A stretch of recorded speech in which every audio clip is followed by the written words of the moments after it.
Jordan, that's a nice hat. Thank you. You got there. I appreciate it. Yeah. You know the hat, what it symbolizes? What?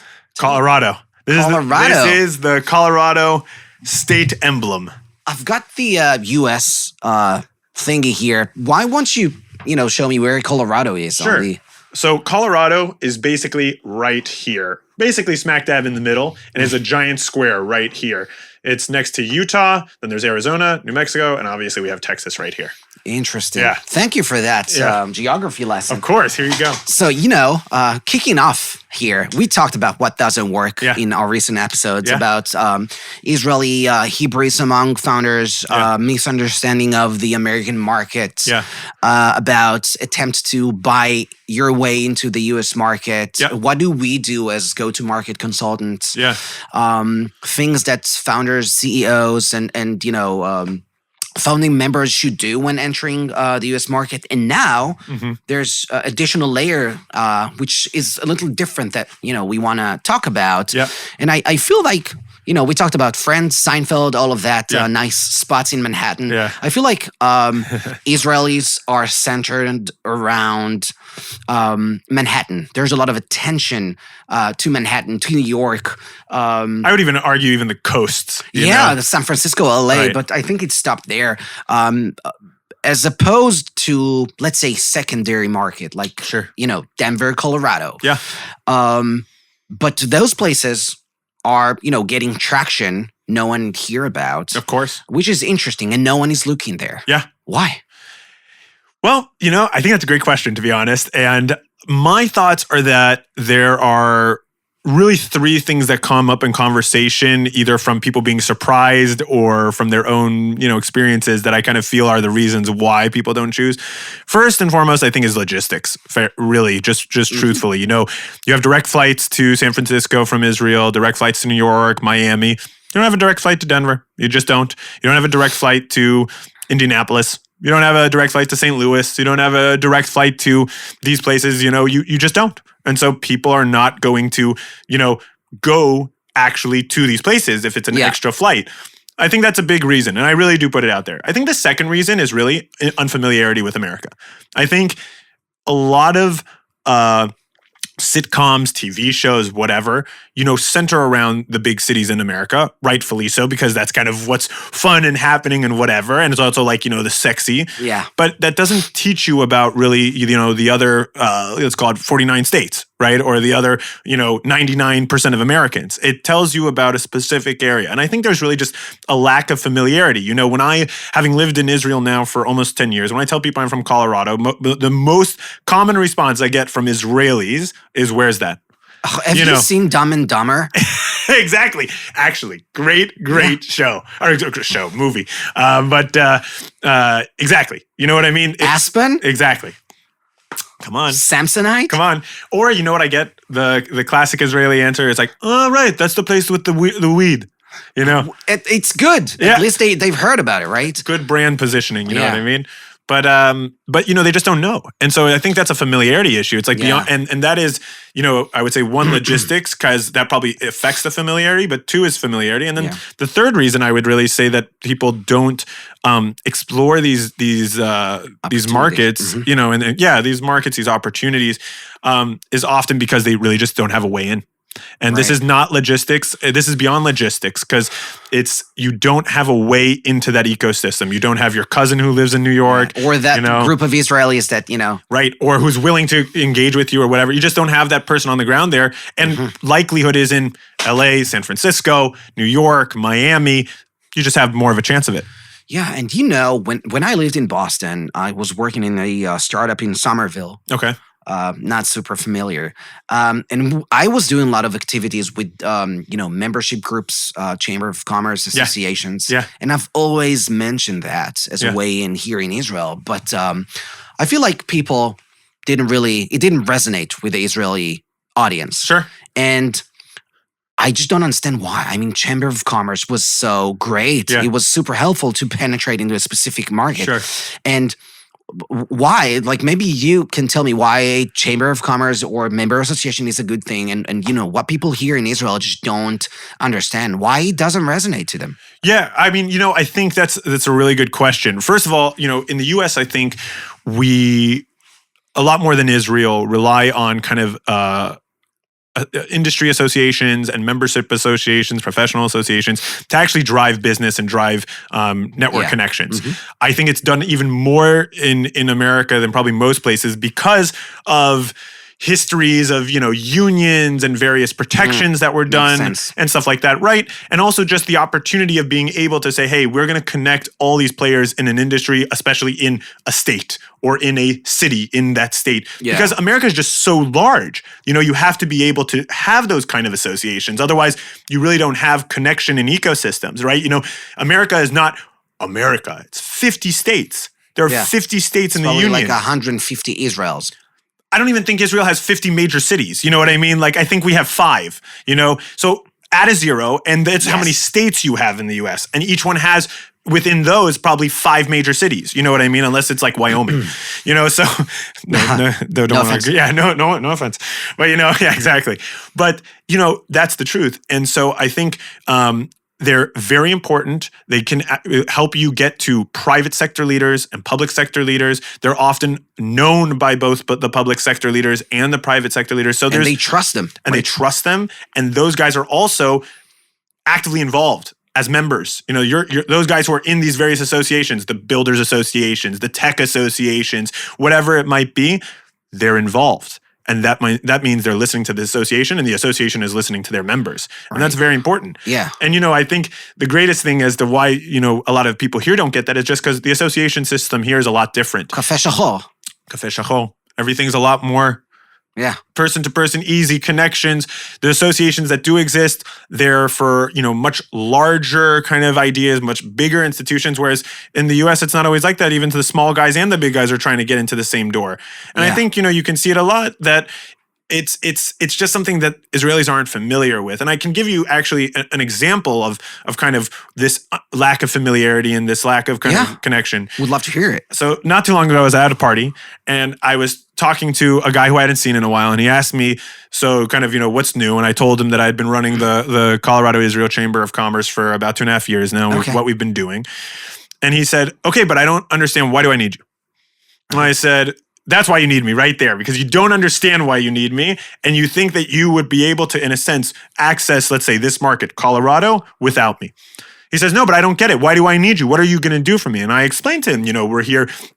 We are ourselves a membership organization. We have members. They listen to us. We are members in other organizations where we are members and can put our ideas forward so we can actually connect you to other people in the system. We know who's where and who actually has the decision-making capabilities. We've been building that network. And in a sense, yes, we are a connecting organization, but we save time making the right connections for you, putting you in front of the right opportunities in the state, not putting you in front of people who are straight up. Yeah. And that's what we do. And, we talked earlier about the fact that, Colorado is secondary, right? Yes. So there's no direct flight. Yes. And essentially what you did as an American, you built a direct link into Colorado. Yes. So that, person you mentioned in the conversation wouldn't even think about going to Colorado before Manhattan. Of course. Right? So I love the story about, what do you do for me? The fact that I'm giving you Colorado, just like that, is saving you research of like, you know what? We've been trying to penetrate the U.S. market through Manhattan. It's not working us for a year. How about we try the secondary market? And you essentially save them a year by let's go straight to Colorado and see how everything works. 100%. And that's, I think, what we are able to create. I think I liked how you even described it just now. We have created that direct link, that direct flight for people to actually understand it and to be able to get in there and figure it out. Now, of course, can an Israeli get into Colorado without my help? Of course. Of course. It's happened before. It's not like there weren't Israeli companies that moved there. Hey, I'll give an example. Melio moved to Denver. They had a major headquarters out of Denver before I existed as a chamber. So there are Israelis who figured it out. But what's funny is that Melio went to New York too before they went to Denver. So it's like at the end of the day, the similar movements are still there. Now Melio is also an outlier there. He became a unicorn in a sense. That's truly an outlier. So it's an example, but we've been able to build that. And I think when it comes to chambers of commerce, just Israelis don't have that same association with membership and paid membership that the US does. We do have that. You're even built into that from a very young age based on other things, let's say in high school that you even join as clubs that you have to pay just a annual fee to. And what happens if I don't want to pay and I start calling people? They don't listen. Or they're going to tell you that you're scamming. And, we even had that, with one of our clients who, I call them a client because we do operate also as a chamber, but we also act as a service business for certain people. And we were working with them, and they basically pitched a major organization in the state that we later got an email from the national headquarters of this association telling us, kind of like, no more. Like, you can't do that again. Mm-hmm. So again, it goes back to that circle of trust even. Yep. There's very specific channel. That's how it works. If you want to play with us, that's fine. That's how it works. Right. Again, another cultural differences. Right. Strong one. And also not messing up those opportunities too. For example, you don't want to do that. Yeah, I mean, we had a company come in that we did an impact trip for. It was actually very successful, but there was one hiccup that happened. It was actually for working with the Colorado Oil and Gas Association. Major association. That's a major body. There's a lot of big players there. They wanted to do a webinar in front of their entire membership. They never sent a link in the webinar.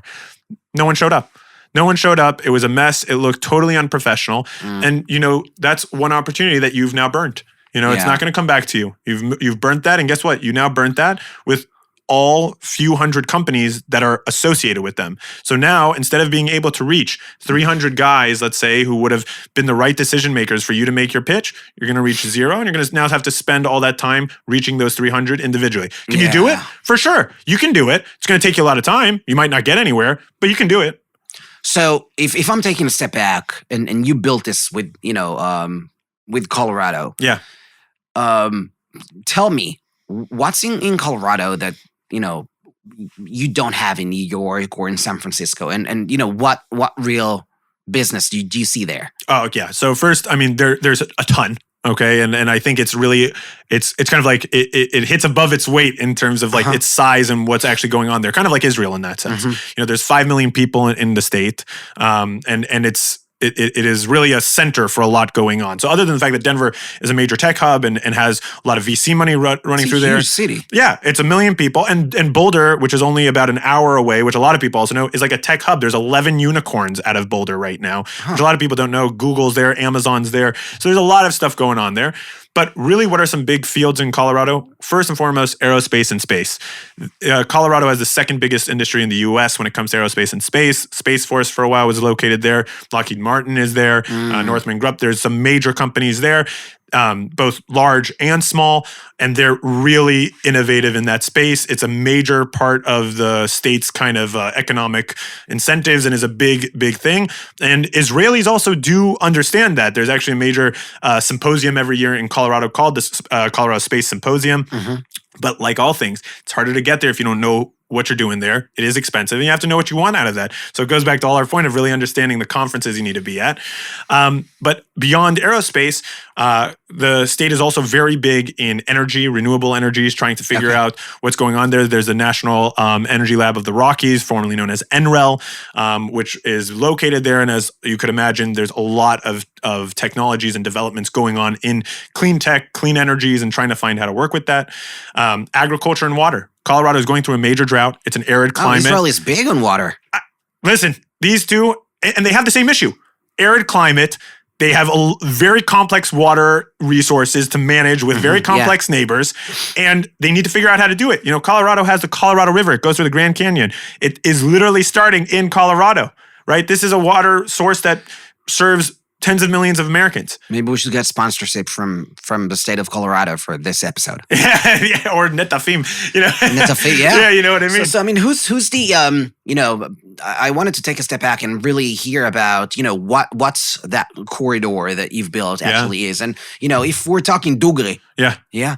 who's the perfect Israeli company to go there? Yeah, sure. So the corridor that we've built is basically a variety of partners, networks, and members that we've either become a part of, have joined our specific chamber, or we are, in touch with as, kind of community and state level leadership to actually move things forward. So what does like an engagement look like with us? Well, you come, we understand what your company is, what your technology is. If you're actually at a state that's ready to come to the US, and if you have the abilities and the capacity and the resources to do that, because a lot of people don't. Which is helpful at them, because then the company in Israel can can work on specific things as they go into the US. So that's a lot of huge value. Of course. Listen, I think our filtering process is actually a major help for some people, because, you have to understand, coming to Colorado might sound nice, coming to the US might sound nice, but you have to actually be able to do it. If you don't have the capacity to do it, and I put you in a room with a lot of people who are going to want your solution and you can't deliver, yeah, it's not you've burnt yourself. You've burnt me. I'm never working with you again, and they're never going to work with you again. And that's like a one and done, and it's very common that can happen. So we test that out. Once we understand that, then we kind of map who are relevant people for us to connect you with within our network and within our kind of general understanding. And then we go ahead and make those connections. And based on varying degrees of either membership or how we're working with you, we'll go deeper or less deep with you, depending on how that works. But our key members and clients and companies that want to work with us are generally people and companies that understand these principles, that they must have resources and the capacity to do so. They're generally funded at that level too. So we're talking like round A, round B, or a very heavy seed round. And they're already looking into US expansion in kind of an intelligent, exciting way. They're not just kind of, coming at me for operational tactics. They're coming at me because they really understand that there's a market opportunity here. There's institutes here that I want to partner with. There are businesses on the ground that I want to meet with and potentially do pilots or sales with, and that's what they're able to do. And that's like my kind of greatest company that I want to work with. Right. So and I wanted to ask you about that, from an operation standpoint, how do you actually what a successful pilot looks like? Yeah, so a successful pilot can look like a number of things, I would say. It really depends on the industry. Everyone's a little different, right? For example, there's also successful pilots and successful opportunities. We're also a BIRD Foundation, the bilateral foundation between the U.S. and Israel. It's a grant-making organization, gives up to $1.5 million in non-diluted grants. We've connected grants in that space, actually in the quantum space, which Colorado is also very big in. And for example, I would consider to be a success, because that's a connection between Israeli-American company for a research grant, and it's basically going to help move everything forward. It's going to get commercialized.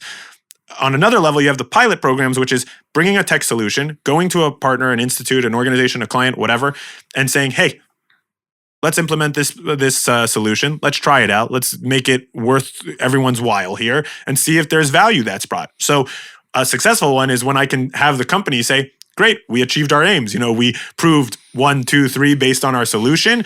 The company that was working with them and was the pilot implementer, let's call it, they also feel value, and they say we got 1, 2, 3 out of it for us. And then we can move forward to use them either as a testimonial or anchor going forward in their U.S. expansion. So even for example, just now we had a company come to Colorado. They connected with a major water utility company there, and basically set up a pilot with them in kind of the cyberspace. Okay. Big deal. Moving that forward, that's an amazing thing to be able to have that move forward.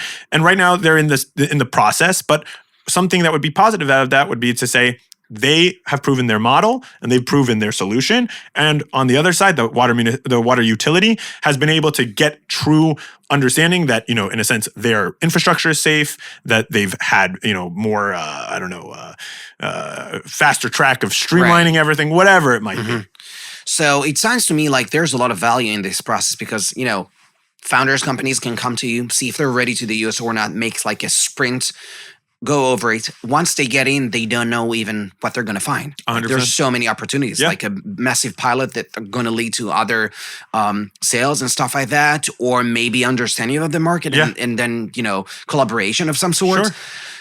Is there any huge success story, real-time, big deal that you can share about? In the state or from the chamber? From the chamber. So I'm not allowed to based on the chamber because we're on NDAs. What I can tell you is that in the let me tell you about something that I find actually to be very valuable from our end, because I want to give you kind of the idea of scope here, but I can't go into specific details on deals. In the 2.5 years that we've been working, which has been through wars and all this stuff in Israel, we've actually been able to manage 5 different delegations of Israeli companies to Colorado, which is incredible. We even had a 6th that was planned, but due to last minute cancellations actually on the Israeli side, it didn't end up happening. But we've done everything from water delegations to aerospace and space to medical to energy. So really, range the gamut. Now, I will tell you that these delegations can be valuable. They can also be a waste of time because, frankly, depending on how you set it up, it can be not a lot of value for the companies. But for us, it has actually brought in a lot of value. And one of them specifically within the aerospace and space field, brought several, over a dozen companies basically to Colorado from Israel. And in the process of the meetings that we set up for them, it was so successful that the people who met in Colorado, these companies actually came to Israel to continue deals with what I've heard so far, 3 out of the companies. Oh. And that to me is incredible. I mean, that's like basically a third of the companies who were on the delegation. Yeah. They got an opportunity to move forward with these guys. Something that would never have happened had they not come. Yeah, and that to me is like actual tangible value that happens and is at a level that I can actually talk about. Right. So let's say, a few founders, a few CEOs, they listen to us and they're not in renewable energy or water technology. Or aerospace or quantum. Yeah. And they're like, okay, they're in Manhattan right now or right before trying Manhattan. What's the next move in terms of working with you or just exploring if this can be something that they can, work with or if this for them? Sure. So, I mean, like all things, we're always open for calls and talks and to see if, really either our working together is a right fit or if, our network is a right fit or even if Colorado is a right fit. And I do want to say, Colorado is not necessarily a right fit for everyone. We don't have it all. Okay. For example, InsurTech. Hartford, Connecticut. Yes, go to Connecticut, go to Indiana. You're not going to find it here. You're not going to find it in Colorado. That's just not a thing. I would love it to be, but it's not. So I'm not going to create that market for you. And then guess what? I'm not going to also open those doors for you because I don't have it myself, and I don't have the value proposition to really give you, right? And there are other fields like that in Colorado that are just not huge, and it's okay. So I can also talk with you about that. And guess what? My benefit too, I would say actually as a chamber, and specifically the chamber that I am, is that I'm also able to field those types of inquiries to other chambers in the US that might be relevant for you. For example, maybe you should go to Indiana, because of insurance. Maybe you should go to California because of whatever. I can put you in touch with them. We're in touch. All the chambers are in touch with each other. We're working together. And so I think that's also something that's very useful here. But that's what you have to remember too, is that if you're either in New York and you're looking to expand, or you're just before that and you want to kind of check out other markets, just like there are opportunities in the other states, some states are also just not right for you. And that's okay too. But it's doing that initial discovery to also know that you don't waste your time and that you're also putting your time in the right state. Right. So, what I'm hearing from you, if I want to summarize all of that, is that Colorado is not just a geographical solution. Yeah. Can be a solution for everything we talked about in this series. Yeah. Right. I mean, instead of trying to buy their way in founders and CEOs with huge, budgets and throwing dollars at different billboards and stuff like that. An ecosystem that is focused like Colorado can just cut through the noise. 100%. Right? Listen, at the end of the day, America is not a monolith. It's not just America. As I said, there are 50 states. Colorado is one of those 50 states. And being able to get a real anchor in a state that's outside of, let's say, the big the big ponds of New York, San Francisco, Miami, can really make the difference in growth and also puts you in a different league as opposed to other people because, hey, you're growing in a different market that not everyone is doing it in. So, and doing something like this, do you feel that it goes into the same category that we talked about for a lean, smart go-to-market strategy? 100%. First of all, I would say that talking with a chamber in any state is a good first step of discovery. Understanding if they're valuable to you, if they can really help you, what their network is, what is big in the state, how they can get into those industries or associations in the state. That's very important. And understanding that I think is key. And I think you have to really kind of be able to show where it is that you want to take yourself to. And so it's a great discovery tool. And I also think beyond that, it allows you to work with someone's already built up network, already their trust infrastructure, and essentially get them to be your partner on the ground, be your referral, be the guy who says, hey, I believe in them. You should talk to them. And of course, I have my interests. Of course, there are people who are going to look at me and say, hey, no, I'm not going to talk to you just because you're Colorado Israel. Like, I'm not going to just talk to them because you told me to, Jordan. But at the end of the day, I also have that ability to actually do that. I had that ability for that one startup to get them to the Colorado Oil and Gas Association. They messed it up, but I got them to that. There's a major association. Like, they only took the meeting because of us. Of course. They wouldn't have just listened to any old Israeli startup coming to pitch them a solution. Yeah. So essentially what we're saying here is stop drinking coffee in Manhattan. Yeah. Only and try to and get like different results and find the right ecosystem for you. Try to land there in a smart way, and that's kind of what we talked about in this episode. 100%. And the one thing I would do to just summarize even what you said is just remember, America is not a monolith. It is 50 countries. They all speak their own language in a sense. They all have their own ecosystems. And to really grow in America, you have to find that anchor point. And hey, in my mind, Colorado can be a great one for some people, but it might not be for others. And that's okay too. Find your anchor point.